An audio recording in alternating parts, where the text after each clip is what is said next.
This class, because I teach in the US, so it has probably more a US touch than the Indian touch, because I teach it over there. But I'm pretty sure this kind of highly correlates with what your professor is teaching over here. But again, I thank you everybody for being here. So again, role of market analysis. This is what we basically look at.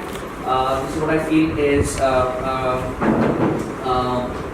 the core areas where risk market analysis actually covers.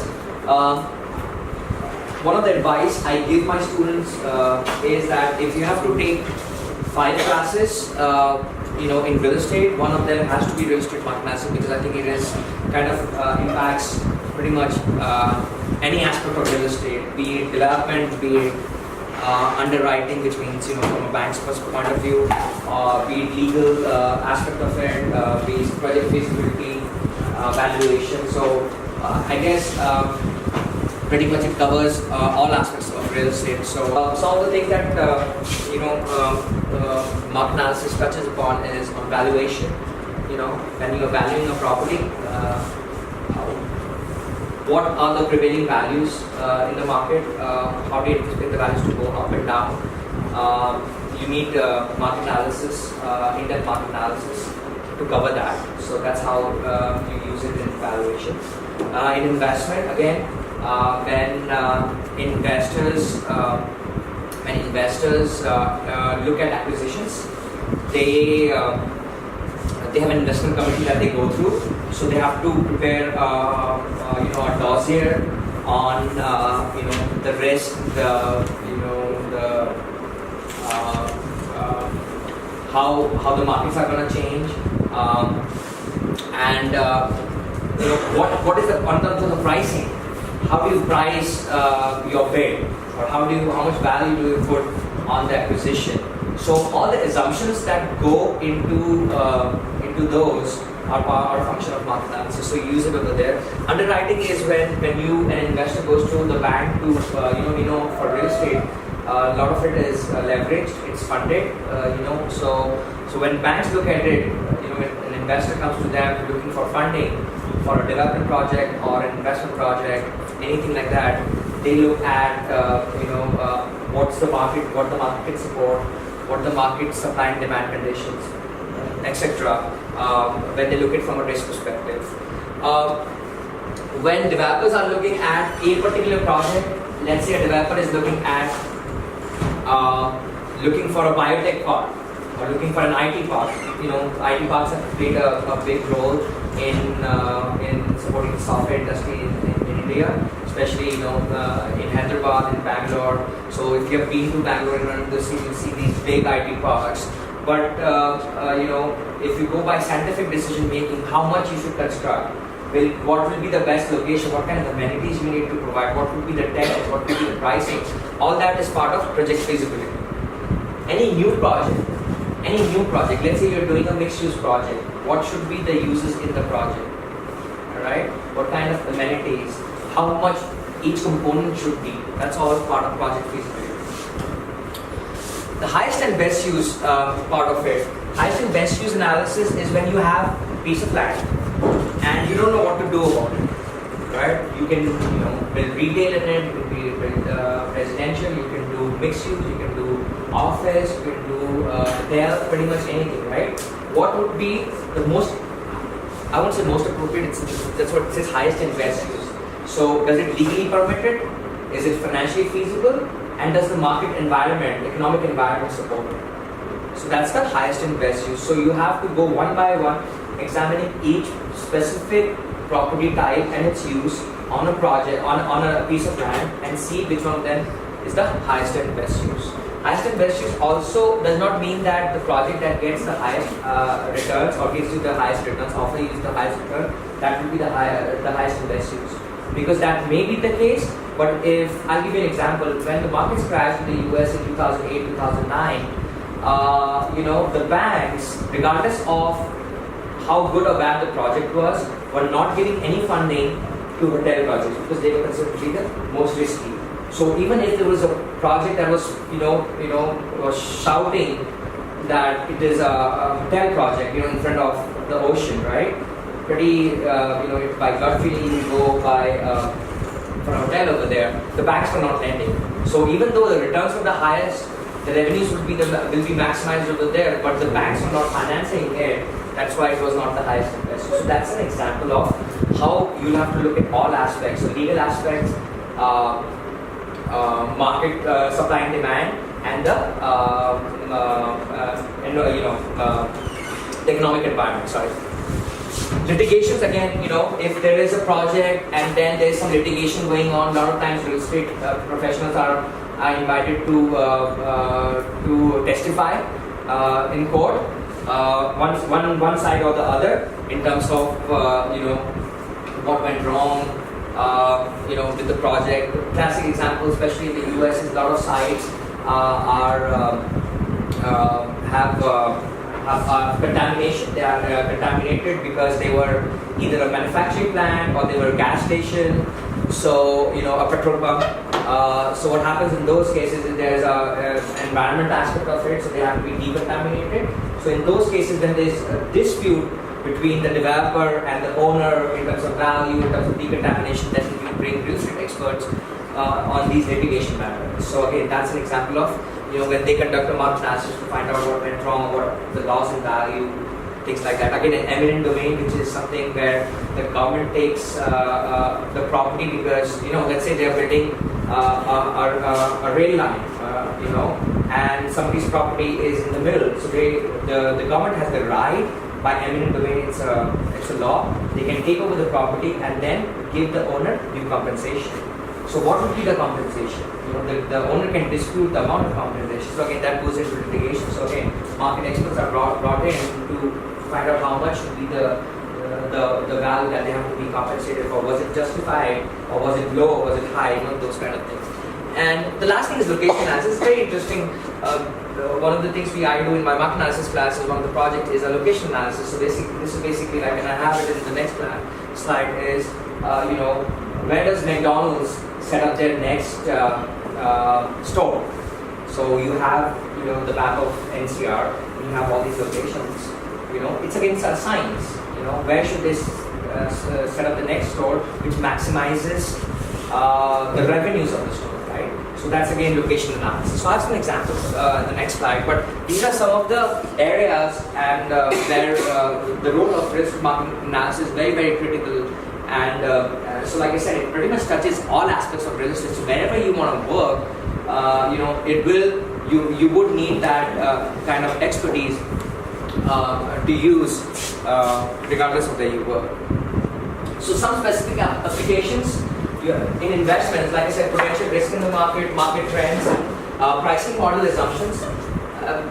Some of you may have taken valuation classes. So in the valuation class, one of the things we look at is you discount the cash flows with a cap rate. So what cap rate are you going to use? What is the discounting rate? Probably they call cap rate. Yeah, cap rate, but I think they are new to cap. I don't think you have learned cap rate yet. Little bit. This subject. Okay, so what cap rate do you use? Is it a fair assumption of the market or not? And then in terms of when you do a discounted cash flow model or a full pro forma, what are the market assumptions on vacancy, on rents, on rent growth, right? All those things. Now, from a broker's point of view, or from a point of view of a person who is selling the property, they're always optimistic because they will always try to sell the property at the highest price, right? Highest value. So their assumptions are more on the optimistic side. But if you are an investor, then you have to be not optimistic nor pessimistic. You have to be realistic. So what are those assumptions, and what is what impact does the sensitivity on those have on value? So that's all market analysis, because you have to go in the market and see what kind of cap rates, what kind of rent assumption in the market or in sub-market. So what I mean by market is the NCR, sub-market is Noida, Gurgaon, South Delhi, Central Delhi. Those are what we call as sub-markets. And so we have markets and sub-markets, because within the market, the product is not homogeneous, because the same property will have different equilibrium prices in different market because of supply and demand and some market dynamics. So that's one aspect of it. Location analysis, as I said, gave you an example of McDonald's. At least in the US, these decisions are mostly driven by demographics. And again, I'm pretty sure they are the same over here as well. So a lot of data, a lot of looking at what is your, who is your end user. A McDonald's may have a different set of, end user or, person that buys product over there versus, do they have Burger King here? So Burger King versus anybody else. Yeah, okay, so all those, they are all competing in the same space, but they same time their products are slightly different, so they may have a different, in terms of nowadays, in terms of demographic, they might, some might be targeting 18 to 20, some might be targeting 20 to 22, some might be targeting more people who are coming back from work, somebody might be targeting who are going to, those kind of things. Those are very small details, but they have implications in terms of your revenues. And again, it also is a function of your competition as well. So that's some examples. So Big Bazaar's expansion location. So Big Bazaar, again, because there's so much amount of money that is involved, because when Big Bazaar will set up its next location, they have to look at a big space, right? So that's a huge investment. That is why they have all this due diligence or this market research has to be done much in advance, because once they go in, the exit barriers are pretty high, and it costs them a lot. So that's why these have to be taken very carefully and after a lot of detailed analysis. Another example I'll give you is because it's kind of relevant in the Indian market, is setting up a call center for a US-based client.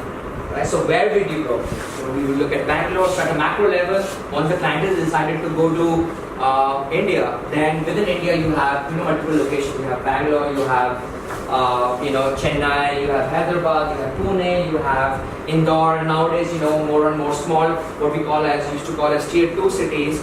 Chandigarh, the Jaipurs, Lucknow, and Indore, and so on and so forth.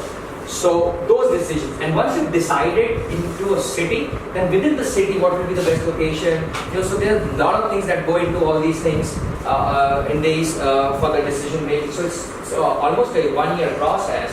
Again, real estate has a big role to play, and again, market analysis plays a pivotal role in all these decision makings. Can I add something here? Sure. Very recently in NCR, Chayos as a group has actually done a lot of research to find out where they can locate their shops. Basically. What is This is a tea lounge kind of. lounge. Tea lounge just now. It's getting very popular in India. So they are I think everything is popular in India, right? When I go, yeah, exactly, right? Because when I go and I was at I was staying in Vasant, but I went to a mall over there. Last time I came, there were like only 3 stores that were food and beverages. Now this time I went, it was like past 7 months. Now you have 10, and all of them seem to be full. So when you say popular, I guess everything is popular in India. It's a function of the demand, and of course population, which is great. So again, as mentioned by the professor over here, is you have a small setup versus a big setup. What they are looking at versus another a bigger chain, that may be totally different, and that might change over a period of time. And of course, we know that within each city, the demographics and the tastes and preferences are very different. North versus south, and it's the same divide even in the US. You have the north divide and the south divide. You have the east divide versus the west divide, and over there too, we're seeing that the demographics is going to play more and more role, especially in retail and housing, because what we call as the millennial generation is going to have a different taste and preference as compared to the baby boomer or the generation before that. Does everybody know what millennials are? So anybody that's born after 1981, I think sometimes some sources say 1980, but it's like 80 or 81 is a millennial. So millennials are kind of changing real estate as well. And again, we're seeing a lot of that on the housing because they're deferring their decision. They're becoming homeowners much late, so that has implications on the rental market, on the housing market. So again, all this is role of market analysis, and again, demographics is a big part of that section. Any questions? Any questions? Anybody? All good? Alright. So, and then again, these are only 3 examples. Pretty much you can do it for the other ones that I showed the last slide. So underwriting, loss potential.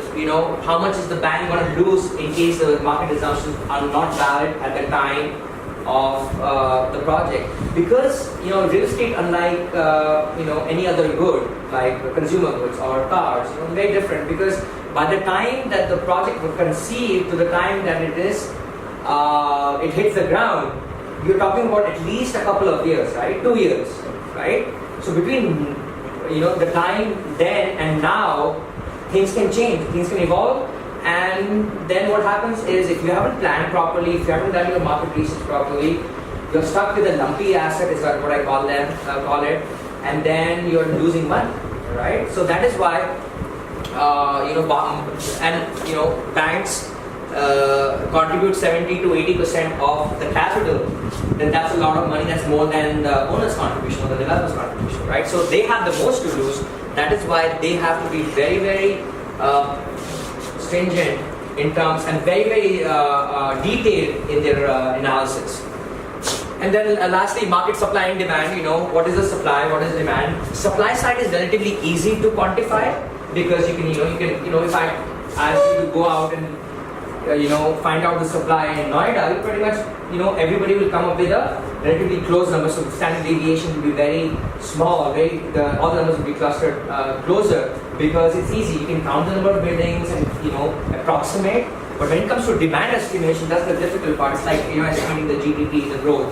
Everybody will come up with a different number because it's very, very difficult to quantify, very, very difficult. So again, from an underwriting point of view, it's the role of market analysis is even bigger because they have the most to lose. Alright. So what are the key tenets of real estate market analysis? So these are some of the things that we covered in the whole semester. Economic-based analysis, understanding trade area, demand estimation, supply analysis, data sources and analytics. And we have a couple more, but those are not the key tenets. So what is economic-based analysis? Real estate, for most real estate, is so heavily dependent on how many jobs you create, right? What is the population growth, and why those people will be employed. So very important. So economic-based analysis, like for NCR, we will try to find out, which sectors are growing, which sectors are contracting, how many jobs do we foresee, how many people are going to move into NCR, and what jobs will they take. All right, where will these jobs be primarily located? Depending upon that, that will dictate office, that will dictate industrial, and those will have implications on retail and residential. And then, how popular now. This is very interesting. I was supposed to be here with one of my colleagues because of dengue. She said no, and I told her that white versus brown, they're all equally susceptible to dengue, but her doctor advised against her traveling over here.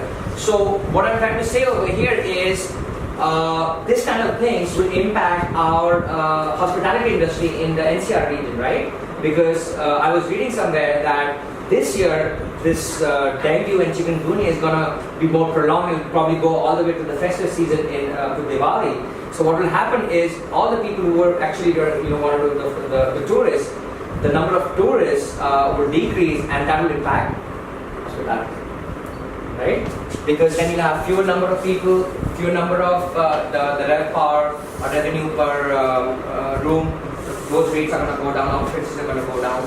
So economic-based analysis on the hospitality side is that. Then you talk about understanding trade areas. So understand what is trade area? Trade area. So trade area is what is the how far do you travel to get your clients? Again, office has different trade area. Retail has different trade area. The more niche a property type, the larger is the trade area. The more generic, the smaller. It's like how far will you go to buy groceries, right? Not very far. You don't want to travel that far. But if you have to buy a very specific type of retail brand, that's probably available only in XYZ mall in Gurgaon, you will travel, right? Because that's a very specific number, it's not available anywhere else. So again, so that trade area is trade area for Disneyland. It's the whole world because it's so popular that people from across the world go to Disneyland, right? So that's the idea. So understanding trade area, we spent some time talking about understanding trade area and demarcating trade area. Now how do you demarcate these trade areas? So we do a polygon analysis where you set up a polygon based on boundaries. Now how do you set those boundaries? You know, how do you set those boundaries? Say there's catchment area. We call it catchment area. Yeah. Secondary catchment. So you can call it trade area, we call it trade area / market area. And again, these are terms that you can interchangeably use. So again, you know, you can go a very basic over there and do concentric circles. You can do a drive time analysis for how far you can go in 5 miles, in 5 minutes, 10 minutes, or 15 minutes. Or you can, if you have to be very, very specific, you can do polygons. But again, each side of a polygon would, how do you come up with those polygons? So there's a decision-making process that we follow for that as well. So very in-depth, we spend time on that. And then demand estimation, like I said, you know, how do you estimate demand for a specific property type, retail, residential, hotel, office, industrial. Again, this we spend a lot of time understanding, you know, demand techniques and spend time on demographics. You know, very, very important. Then supply analysis, like I said, relatively supply analysis is pretty easy because you just have to count the buildings. Or you can actually, you know, go to the planning agency, local planning agency, and talk to them. I don't know how friendly they are over here. Not very friendly. So, you know, again, depends upon whom you know sometimes, and if you can get that information. But again, at the end of the day, this is much relatively easy. You can actually all go out and start looking, counting the number of buildings. So relatively much easier than the demand estimation. The last thing that we spend a lot of time talking about are data sources and analytics. Like I said, you know, last decade or so, even in the US, data and data analytics are playing more and more role in decision making, and now they've come to the point where there's much more transparency, and there are a lot of data sources, and we try to dig into these data sources to come up with our either demand analysis, or understanding trade areas, or understanding demographics. And like I said, you know, India is lagging the US probably by 10 years, but that gap is going to be shorter and shorter as we progress and we evolve. The real estate industry evolves in India over here. And I left India in 2005 after spending 3 years in the real estate industry. From that time to now, things have, you know, changed so dramatically and drastically, thanks to some of the institutions like your school over here. Again, we're trying to equip you for the future, so we have to be a step ahead, and that's one of the reasons why we are trying to promote the certificate program. Is so you go there, try to understand some of the things that we do over there, and by the time it would be, optimistic to say that by the time you come over here to implement it, but you know, we're talking about the next 5 to 10 years, maybe 5 years. Those are the things that you would probably be seeing, changing over here as well. So we spend a lot of time talking about data sources and analytics. So role of data analytics looks at market participants and tastes are changing rapidly. We know role of millennials. I spoke about that. Critical to use primary and secondary sources in tandem. Primary sources, you go out and talk to people. Secondary sources is something that you buy, somebody's providing you with data. But you have to make sure that the primary and the secondary sources kind of relate to each other. They're not so far apart that you don't know which one of them is more reliable. And there is always a problem with secondary sources. So I always tell my students that when you look at secondary sources, you always have to back it with primary sources to make sure that what you collected is reliable and can be used. And online sources, private data provider and government sources, the census, we use that. I'm pretty sure we use it over here as well. There are a lot of data providers in the US. And again, I'm not familiar with the Indian markets, but I'm pretty sure you professor would know what are the private data sources. And we have subscription, and we help the students understand these, because these once the students get access to this data, then they go into their respective jobs. They will know a lot of this stuff and will then be able to use it in their workforce and teach their colleagues as well. And the last thing that we talk about is, I stress a lot about the future because it's very important. So evolving industry, future real estate. So impact of technology in real estate, very, very important. Online shopping. What is online shopping doing to retail? It's kind of, reducing the footprint of retail, because if a lot of these things you can shop online, and pretty much what's going to happen in the US is pretty much it will be binary. So you'll have either high-end malls or no malls. Because for the stuff that you get, like a shoe, a generic shoe, like a Nike shoe, you probably will shop online, right? But when it comes to like a designer shoe, like Gucci shoe or anything, you need that experience. So you will go to these high-end malls. So that's going to happen, all right? And that is what we are seeing slowly. The footprints for these what we call as the B and C malls are kind of shrinking. But the big malls, the A malls, are gonna stay. So online shopping, social media, again, where do you store all these messages? In the cloud. So for cloud, you need servers, right? The servers have to be stored in data centers. So again, the demand for data centers, industrial real estate in the US has grown tremendously in the last 5 years, because there are so many social media companies that have grown, and they need storage space. Telecommuting workforce. What is telecommuting? It means that you can pretty much, because of technology, somebody living in Pune who works in Bombay doesn't have to go to Bombay pretty much every day. They can go to Bombay maybe 1 day or 2 days and telecommute for 3 days. That means work from home if they're if they're working in the technology sector, as long as they have access to computer and internet, right? So what will happen? What will happen is if let's say all of you are working in that kind of environment, then only 30 to 40% of the office space is being used. So the footprint for your office would be slightly smaller as compared to what it had been when you didn't have this kind of telecommuting workforce. Smart buildings. In the US they're working on the next generation smart homes, where the house actually adapts to your energy usage. So what happens is you buy these homes. For the first 2 months, you will see the pattern of consumption for the household. So let's say after 2 months it realizes that your living room is not being used as frequently. So what it will do is during those hours that the house, the smart home knows that it's not being used, it will switch off all the power consumption in that. So these are the new kind of homes that are evolving in the impact of technology. They're getting smarter buildings that have the best systems, and they are creating highly efficient buildings where your expenses are very low because these are smart buildings. Driverless cars. What do you think driverless cars will do? What impact will it have on what you would say car parks, right? Because once you have driverless car, you don't need car parks. Just let it go, drop you off, go back home, right? Park itself. Now you don't have to go and find cars, parking space, because it doesn't need to be.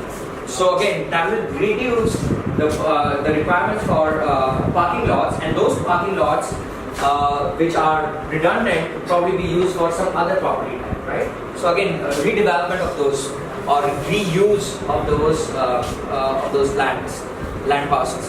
Sustainability measures, again, use of the green buildings we talk about, things like that. And the last thing that I really talk about is fear of terrorism, all right? Because so what's happening it does have an indirect impact on real estate, because what happens is now, because these terrorists tend to attack or target high trophy properties, high profile properties. So what happens is these investors are not buying these high properties anymore, because they don't want to be the next target. And that's a big loss, even though they're insured, but that's a big loss. So again, this does have impact on real estate. So we talk about all these things in detail. We do through discussions, we have guest speakers, we do assignments, and then do a big project on location analysis. Last time we did it, we were looking for a grocery store, what we call as a grocery store mapping. And then the year before that we did highest and best. But we keep changing the projects so that we keep the class fresh. Alright? So that's pretty much the gist of market analysis that I teach in my undergrad and graduate class. The only difference between undergraduate and graduate class, we spend less time on theory and more time on applications. So there'll be more involved, more presentations, more work as compared to undergrad, where we spend more time talking about theories. And again, I forgot to mention, we do talk about urban growth models, urban urban econ in these classes, but it's not a big part of the class.